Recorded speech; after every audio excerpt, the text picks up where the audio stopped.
How exactly would the U.S. use its incredible air and sea power to pull off a major strategic strike on a country like Iran? We're going to break that whole strategy down step by step, starting hours before the first shot is even fired. Let's dive into the blueprint. You know, we hear about American air power all the time, but the sheer level of coordination it takes to take apart a modern military, it's almost impossible to wrap your head around. In this explainer, we're going to show you exactly how a coordinated U.S. air and naval strike would likely play out, using the full might of its forces. You might think an operation like this starts with a huge explosion, right? Well, it actually begins much more quietly, with logistics. In the dark, early morning hours, about 12 hours before the attack, a massive and absolutely critical support structure is put in place, well outside enemy radar. Fleets of KC-135 Stratotankers and the newer KC-46 Pegasus tankers start launching in waves from bases like Al Udeid in Qatar and the very remote island of Diego Garcia. Make no mistake, these planes are the absolute lifeline of the entire operation. So these tankers climb way up to an altitude of 30,000 feet. Up there, they establish these specific orbit tracks over the Persian Gulf and the Red Sea. They effectively become flying gas stations, just patiently circling, waiting for their customers to arrive. Now here's where it gets really smart. The reason those tankers are up there is all about a strategic trade-off. Tactical jets can now launch with their fuel tanks only partially full. Why? Because it allows them to carry the maximum possible load of weapons.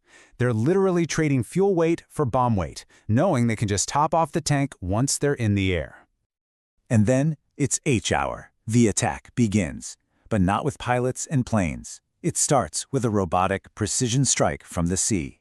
The goal is simple: blind the enemy's eyes, their radars, and silence their voice, their command centers.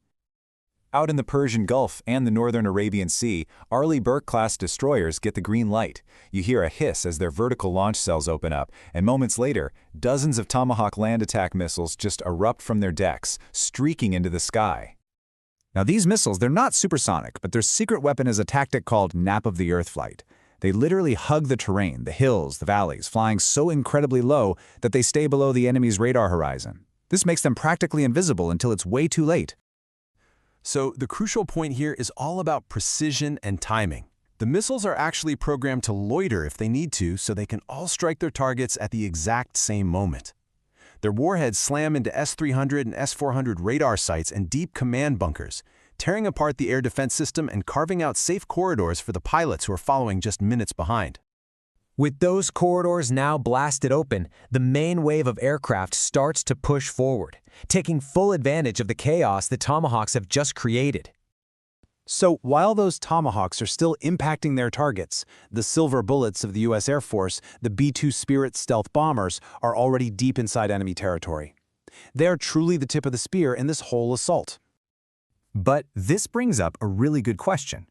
The U.S. has bases way closer to Iran, like in Qatar. So why on earth would you station these multi-billion-dollar bombers on the remote island of Diego Garcia, which is almost 2,300 miles away? Well, the answer comes down to one word: survivability. Qatar is well within the range of Iran's ballistic missiles. If the B-2s were based there, they could be sitting ducks on the ground before they even got a chance to take off. Diego Garcia, on the other hand, is safely beyond the reach of those missiles, which makes it a secure launch point for this priceless asset. Okay, next up are the workhorses. Launching from bases in Jordan and the UAE, squadrons of F-15E Strike Eagles roar into the fight. These things are basically the bomb trucks of the operation, each one just loaded down with JDAMs and small-diameter bombs, ready to hunt for mobile targets like ballistic missile launchers. And at the same time, you see this whole combined arms idea in action. A carrier strike group in the Arabian Sea turns into the wind and launches FA-18 Super Hornets to take out any remaining air defenses. Meanwhile, high above it all, the E-2D Hawkeyes, the quarterbacks of the sky, are orbiting, managing the insane air traffic of hundreds of friendly jets. Look, getting in is only half the battle. Now we need to look at the complex web of electronic warfare and fighter protection that's designed to make sure the strike package can hit its targets and, just as important, get everyone home safely. The real unsung heroes of this phase are the EA-18 Growlers. These planes don't carry bombs, they carry jamming pods. They unleash this absolute storm of electronic noise, just flooding Iranian radio frequencies with static. This makes it incredibly hard for enemy controllers on the ground to talk to their pilots or for their radars to get a clean lock on anything. But what if an Iranian fighter jet actually manages to get airborne and punch through all that jamming? Well, there's a protective screen waiting for them.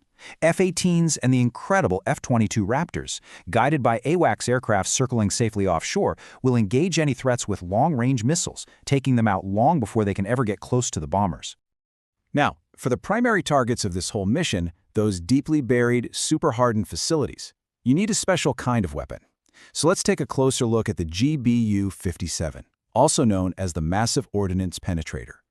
Its defining feature is just its sheer weight. We're talking about 30,000 pounds, or 14,000 kilograms. This weapon relies on pure, raw kinetic energy to do its job. It's so massive that a B-2 bomber can only carry 2 of them at a time. And all that incredible weight allows the GBU-57 to do something amazing. It's designed to punch through up to 200 feet of reinforced concrete before it detonates. That ensures it can reach even the most deeply buried command centers or secret nuclear facilities. So here's how it works. First, a B-2 releases it from super high altitude. Second, its military-grade GPS and navigation system guides it toward the target. Third, 4 lattice fins on the back make tiny adjustments to its path. Fourth, its 30,000-pound mass creates an incredible impact, burying it deep underground.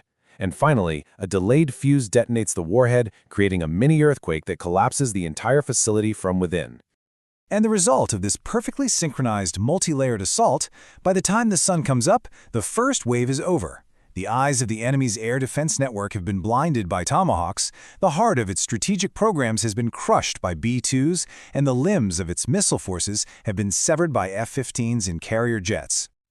This entire operation, from the tankers to the missiles to the stealth bombers, is a symphony of technology and coordination. It runs on data, on networks, and on pure precision. So the final question we're left with is this. What does the blueprint for a strike like this tell us about the very nature of modern and future conflict?